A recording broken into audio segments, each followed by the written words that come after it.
Un viernes Jesús murió en la cruz, por eso hoy estamos aquí. De ahí Viernes Santo. Y siempre me he preguntado desde niño, ¿quién sentenció la muerte de Jesús? Independientemente de la teología, de saber que fue enviado por su Padre para morir por nuestros pecados. ¿Quiénes fueron los que mataron a Jesús? Pilato, los romanos, los judíos, los sumos sacerdotes, la muchedumbre, la gentuza, la chusma, no sé. Siempre me pregunté quiénes fueron los que llevaron a Jesús a la cruz. ¿Cómo fue que un hombre manso y humilde que bendijo a los niños y que era amigo de los pecadores, amigo de la gente, acabó ejecutado como un enemigo del Estado? Pero la tarde del viernes, 3 cruces se levantaban en el Gólgota, fuera de las puertas de Jerusalén, como se solía ejecutar a los delincuentes, a los proscriptos, a los inmundos, que así se consideraba a los crucificados. Y en esas cruces, el viernes por la tarde, cuelgan los cuerpos de 2 ladrones. La cruz del medio está vacía porque su víctima ya había muerto y lo habían quitado de allí. Y sobre esa cruz cuelga un letrero que dice: Jesús de Nazaret, Rey de los judíos. Y esa leyenda, de alguna manera, denota el eje central por lo que pasó la muerte de Jesús. Cómo Jesús llegó ahí. Roma dirá el imperio que Jesús tiene que morir porque constituye una amenaza para Roma, y cualquiera que sea una amenaza para Roma debe morir. Pero ¿cómo Cristo puede ser considerado una amenaza? Bueno, porque Él es Jesucristo. Se piensa erróneamente que Cristo era el apellido de Jesús. Algunos creen que Jesús era su nombre de pila y Cristo era su apellido, pero no, es un título. El Cristo es un título, no es el apellido de Jesús. Viene de la palabra griega crío, que significa ungir, significa ungido o significa Mesías. Jesús se dice que era el Cristo, se dice que era el Mesías, no era el apellido de Jesús. Pero hay un imperio romano que considera que Jesús es una amenaza. Después está un montón de muchedumbre, multitudes, la chusma, como dicen en algunos sitios de México, que está esperando un dirigente que arme una revuelta contra el imperio romano y que les dé un merecido a estos impostores que vinieron a plantar su bandera romana en Jerusalén. En aquel entonces se habían levantado muchos Cristos. Hubo muchos pretendidos Mesías en los tiempos de Jesús, en el primer siglo. En el Nuevo Testamento hay una pequeña narración donde habla de estos Mesías. Hechos 5:36 dice: hace algún tiempo surgió Teudas, jactando de ser alguien, y se le unieron unos 400 hombres, pero los mataron a todos. O sea, no era el Mesías, no era el Cristo. Hechos, el libro de los Hechos, menciona a Judas el Galileo, que también se hizo llamar el Cristo, era Judas el Cristo.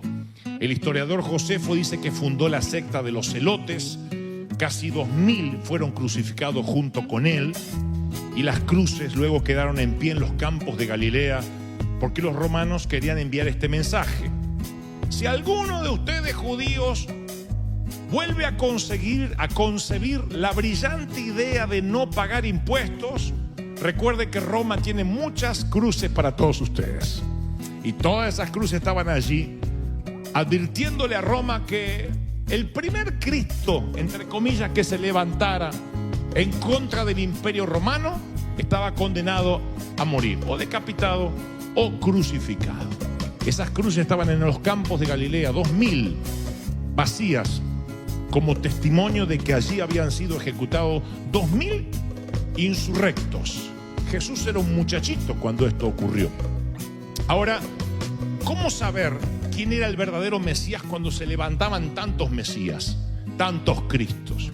Es muy parecido a la película el del rey Arturo. No sé si ustedes la vieron alguna vez, que el verdadero rey de Inglaterra era el hombre que podía sacar la espada de la piedra. ¿La vieron alguna vez? ¿Sí o no? Si podía sacar la espada de la piedra, es que ese era el rey. Yo hago esta comparación porque el Mesías, pensaban los judíos, era aquel que podía derrotar a Roma. Si no derrotaba a Roma, que era el imperio que tenía afligido y tenía esclavizado a Israel, entonces no era el verdadero Mesías. Si acababa crucificado, no era Mesías. Si acababa decapitado, no era el Mesías. Y hubo por lo menos 18 candidatos a Mesías, de los cuales tenemos noticia en los días de Jesús, y todos encontraron el mismo destino. Ahora Jesús crece, hace todas las cosas que hacían los supuestos Mesías, habla de un reino, exhibe poder, hace milagros, tiene autoridad, y muchas veces le decían: tú eres el rey de los judíos, y él rechazaba ese título. Aun cuando multiplicó milagrosamente los peces y los panes, la multitud quiso venir y hacerlo su rey a la fuerza, porque dijeron: 7 tipos con un poquito de peces y panes, mira lo que pudo hacer, multiplicar una multitud. ¿Qué podrá hacer con un grupito de espadas y unos carros de guerra? Nos va a llevar a vencer a Herodes, al César. Así que lo querían llamar rey, y él decía: no. Y se escapaba a los montes solo y jamás levantó un dedo contra Roma. Jesús no era una amenaza militar. Y entonces la pregunta es: ¿por qué acabó en una cruz? ¿Quién lo sentenció? ¿Pilato? Hay de los que dicen: sí, Poncio Pilato, al lavarse las manos, sentenció a Jesús. Llevan a Jesús ante Pilato y le dicen los sumos sacerdotes: hemos descubierto a este hombre agitando a nuestra nación. Se opone al pago de impuestos, no paga el IRS. Y afirma que es el Cristo, que es un rey. Afirma que es un rey. Así es como plantean el juego. Así lo llevan a Jesús frente a Pilatos. Están diciéndole: este hombre es un problema para Roma, y a César, tu jefe, no le va a gustar. Así que será mejor que hagas algo. Y Pilato se pone en contra de los sumos sacerdotes, no por compasión hacia Jesús, sino porque Pilato está harto de los sacerdotes, los detesta. Y sabe que si les da la razón a los sacerdotes, él se debilita. Así que él, por definición, no quieren que los sacerdotes se salgan con la suya. Y cuando se entera de que Jesús procede de Galilea, le quiere tirar la papa caliente a Herodes, porque Herodes tenía jurisdicción en Galilea. Le dice: que se arregle Herodes, ¿qué me vienen a mí con este Jesús? 18 habían pasado por el patio de Pilatos, 18 Mesías. A los 18 anteriores los había mandado a decapitar. Uno más dijo: que se arregle Herodes, si a este ni siquiera lo encuentro culpable. Herodes no pica el anzuelo. Dice: no, Pilato, ese es tu problema. Así que senténcialo tú o perdónalo tú. Así que Pilato no sabe qué hacer. Se vuelve hacia la multitud y se le ocurre una treta. Dice: ya sé, para las Pascuas es la costumbre siempre soltar un malhechor. Así que voy a elegir por decreto perdonarle la vida a uno, soltar a uno, o a Jesús o al peor, que se llamaba Chapo Guzmán. No, Barrabás. Barrabás era un homicida, pero estaba dispuesto a matar romanos. Y cuando Pilato dice: cuando le ponga en la balanza a Jesús y Barrabás, ¿quién va a querer a Barrabás otra vez suelto en las calles? Esa es una buena solución. Les voy a dar a alguien peor que este. Así que se para Pilato, ya que Herodes no lo quiere ayudar. Pilato se para ante la muchedumbre y le dice: pueblo, hoy es Pascuas, o se acercan las Pascuas. ¿A quién quieren liberar? ¿Jesús o Barrabás? Y la multitud grita: ¡Barrabás! ¡Chapo Guzmán! Pilato no lo puede creer. Claro, hay una razón. No es que tienen un odio desmedido hacia Jesús.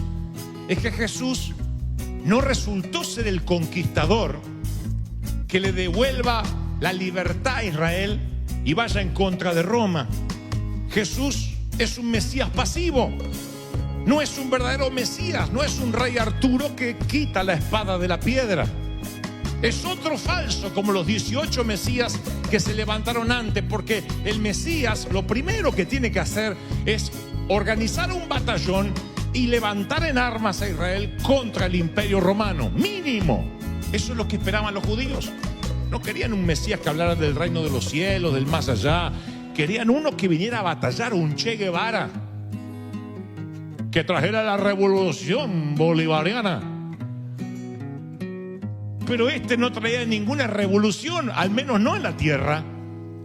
Así que prefieren a Barrabás. Piensan, sí, Barrabás va a matar a los romanos. Quizá Barrabás sea el Mesías y el líder. Y allí la escena famosa donde Pilato se lava las manos.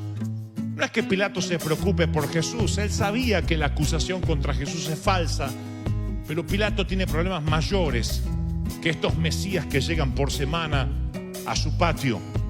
Pero los principales sacerdotes cuentan con un naipe del triunfo. Le dicen, si dejas en libertad a este hombre, no eres amigo del emperador, no eres amigo del César, porque cualquiera que se quiera hacer rey aquí es enemigo. Así que, si no quieres que el César sea tu enemigo, Pilato, tienes que matar a este hombre que se hace llamar rey.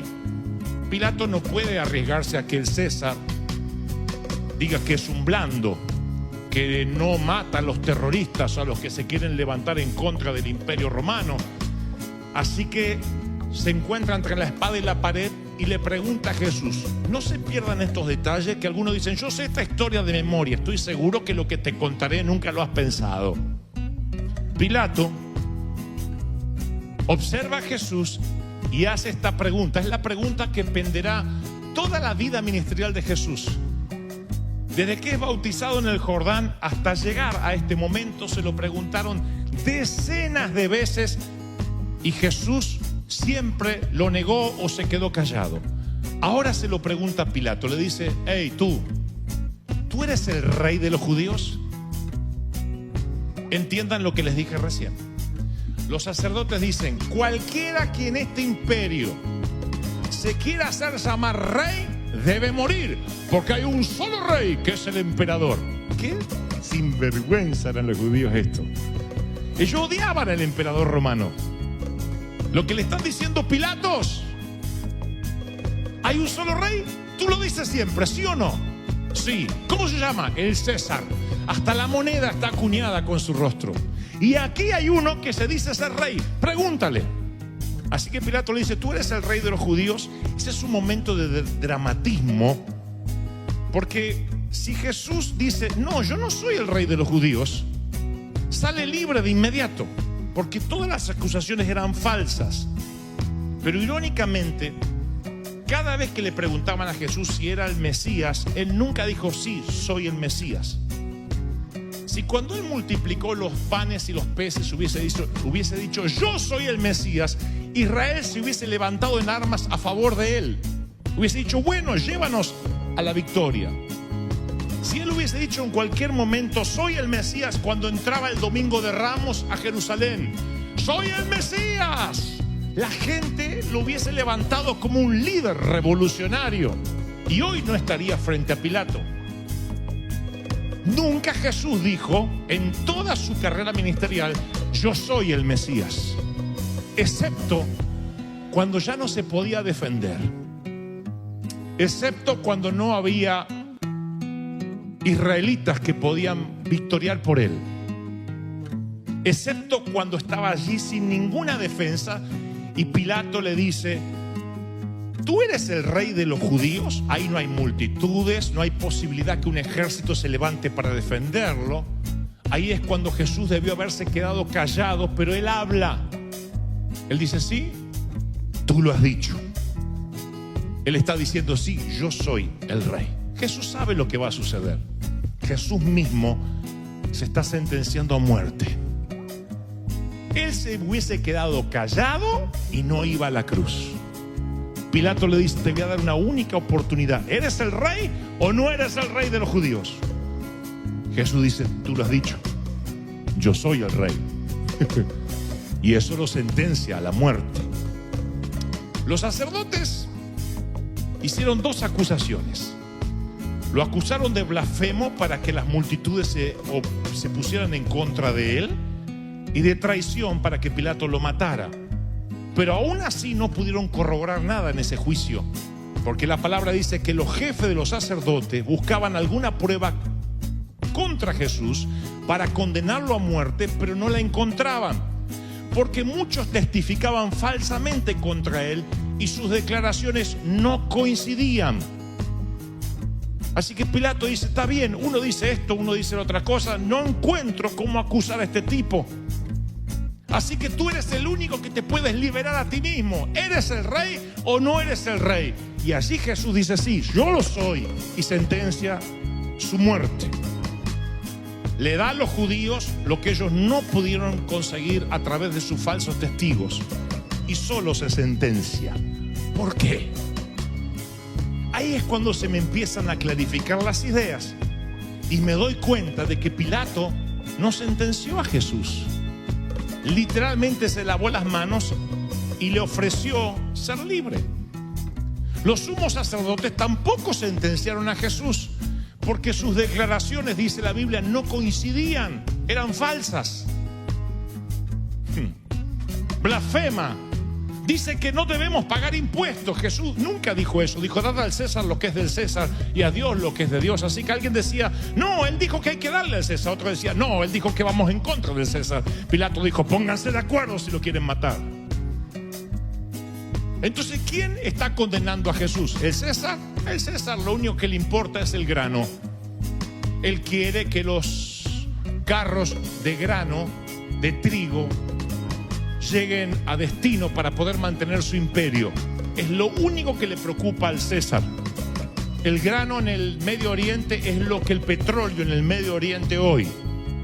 Así que César le importa 3 cuernos, los mesías que se levantan por semana, y este es uno más. El César tampoco está sentenciando a Jesús, lo está haciendo el propio Jesús. ¿Por qué?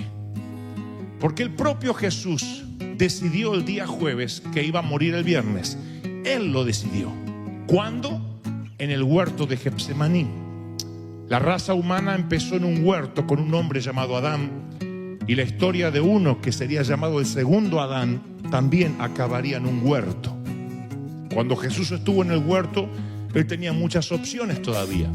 Podía luchar con los celotes, que eran los terroristas de la época. Jesús tenía carisma, era joven, las multitudes lo iban a seguir hasta la muerte. Podía ocasionar una revolución ahí en el huerto. Podía retirarse con la gente que se llamaban los esenios, que eran los judíos que se ocultaban para que los romanos no le pusieran un pie encima, y ahí crear una comunidad diferente. Podía colaborar con los sumos sacerdotes. Podía meterse dentro de las sinagogas y hacer una reforma tipo Lutero dentro de la Iglesia Católica. No la Iglesia Católica, pero dentro de la sinagoga. Lo que Lutero fue a la Iglesia Católica, pudo ser Jesús a los judíos. ¿Podía Jesús hacer un trato con Pilato?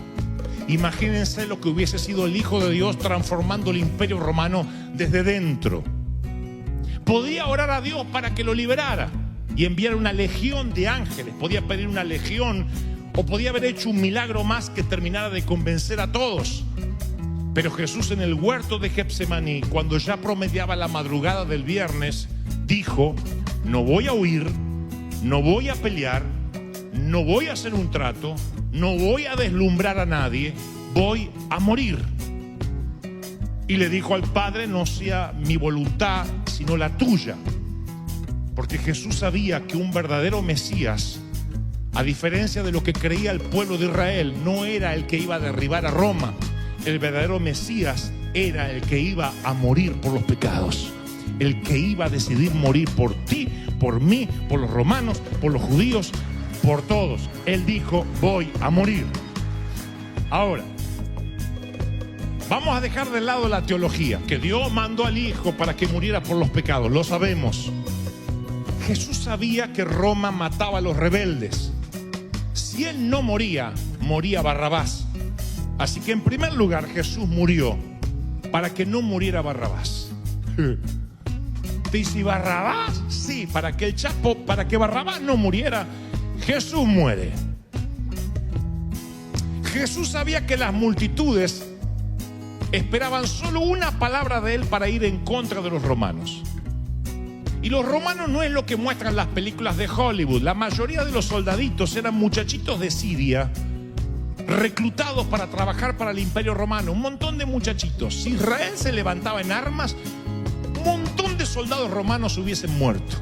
Así que Jesús también muere por los romanos.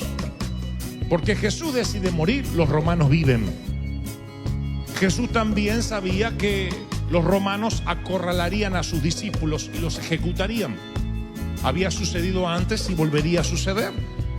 Sus discípulos sabían cómo operaba Roma y que un Mesías fugitivo debía morir y todos sus cómplices con él. Así que Jesús decide no ser un fugitivo, se entrega y por eso le salva la vida a los seguidores. Jesús sabía que si decía cualquier palabra, sus seguidores iban a morir, así que también muere por sus discípulos. También muere por Jerusalén. Los que dijeron, crucifícale, muere por ellos. Porque si Jesús se levanta en armas contra Roma, Roma también puede aplastar a muchos de esos judíos y él dice, no quiero que haya muertes. Él también muere por los que ahora le están diciendo que debe ser crucificado. Y 2000 años después, su muerte es la más importante y la más recordada en toda la historia del mundo. Pilato escribió sobre su cruz en el idioma del pueblo de Dios, que era el hebreo, en griego, que era el idioma del pueblo culto, y en latín, que era el idioma del Imperio Romano, escribió Jesús de Nazaret, rey de los judíos, para que todo el mundo pudiera leerlo.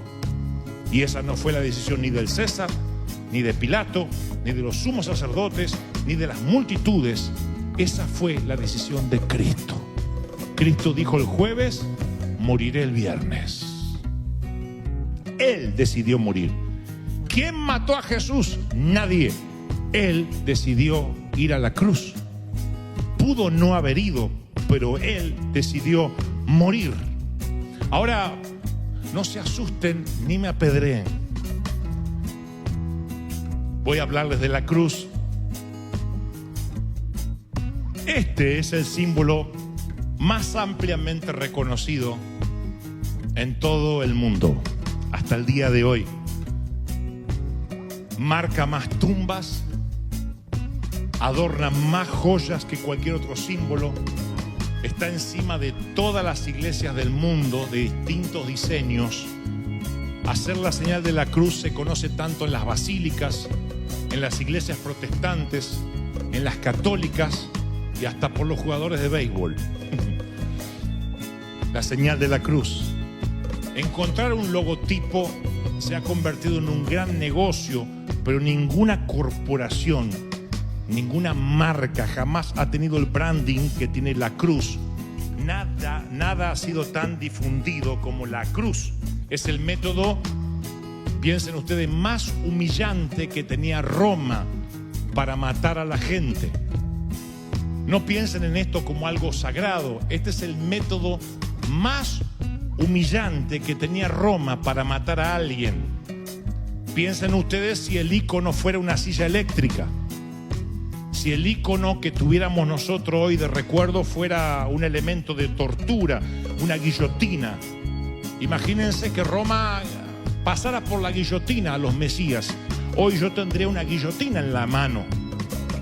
Uno dice, bueno, la cruz es sagrada. No, la cruz siempre fue un elemento de tortura terrible para los que se decían ser Mesías.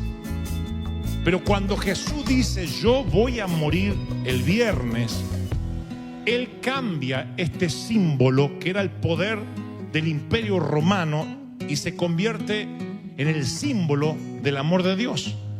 La cruz se ha transformado en un símbolo de esperanza, simplemente porque Jesús decide, yo voy a morir el viernes.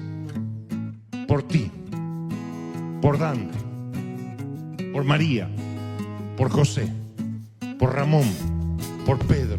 Yo voy a morir y a partir de que yo muera en esta cruz, nunca jamás la cruz va a ser igual, ni la van a ver igual. y a partir de que yo muera en la cruz el viernes, nunca, jamás tu vida, ni la mía, ni el mundo entero va a ser igual, porque Cristo murió para darte vida eterna y para que esto sea un símbolo que jamás olvide. Alguien tiene que decirme amén, aleluya.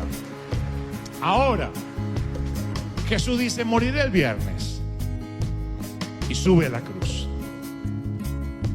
Y yo quiero que hoy viernes, 2017 años después de aquel viernes, quiero que vengas al monte, al cerro del Calvario, y podríamos recordar cualquier palabra de Cristo, cualquiera de sus frases, pero solo una hoy me vino a la memoria todo el día, y fue: consumado es.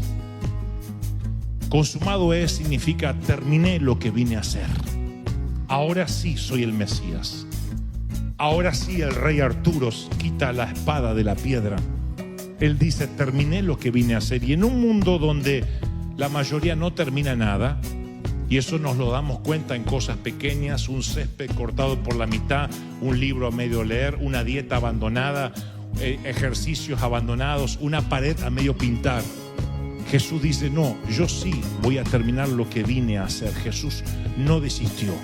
Él dijo: consumado es. El trabajo fue concluido, la canción fue cantada, la sangre fue derramada, la muerte fue vencida, el precio ha sido pagado. Él dijo: consumado es. Voy a terminar lo que vine a hacer. Y yo sé que hoy hay gente que dice: ¿sabes? Yo estoy a punto de rendirme en mi vida. No sé en qué área. Yo veía claramente cuando el Señor me decía hoy por la tarde: dile a mis hijos que no se rindan, que tienen que terminar aquello que yo les envié a hacer, aún desde el vientre de la madre.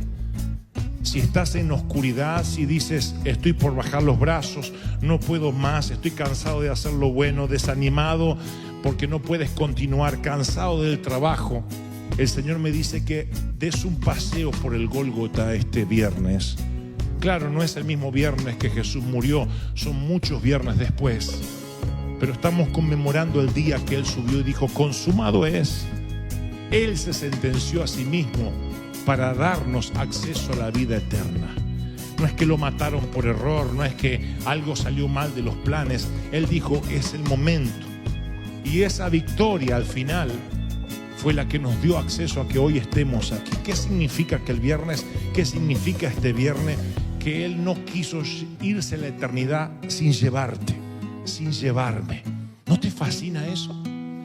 Él no quiso que te vayas al infierno y decidió bajar a los infiernos por ti antes que irse al cielo sin ti. Él dice: yo tengo que morir para darle acceso a esos hispanos que un día llenarán River 2000 y tantos años después. Yo tengo que subir a la cruz, y subió a la cruz por nosotros. Yo no puedo dejar de pensarlo. Miren, lo más importante es que Él vino a morir para darte vida eterna. Lo más importante es que ni Pilato ni los sumos sacerdotes pudieron acusarlo con nada. Nadie podía crucificarlo si Él no decía esas palabras que no debió haber dicho. ¿Eres el rey de los judíos? Tú lo has dicho, lo soy. Y eso lo condenó a muerte. Si Él no hubiese dicho eso, el imperio lo habría perdonado y tú y yo no estaríamos hoy aquí. Pero Él decide subir a la cruz. Él decide un día jueves y dice literalmente: nadie me va a matar. Yo moriré el viernes por ti, por la gente, por los míos, por los que amo. Alguien tiene que decir amén. Nadie me va a matar.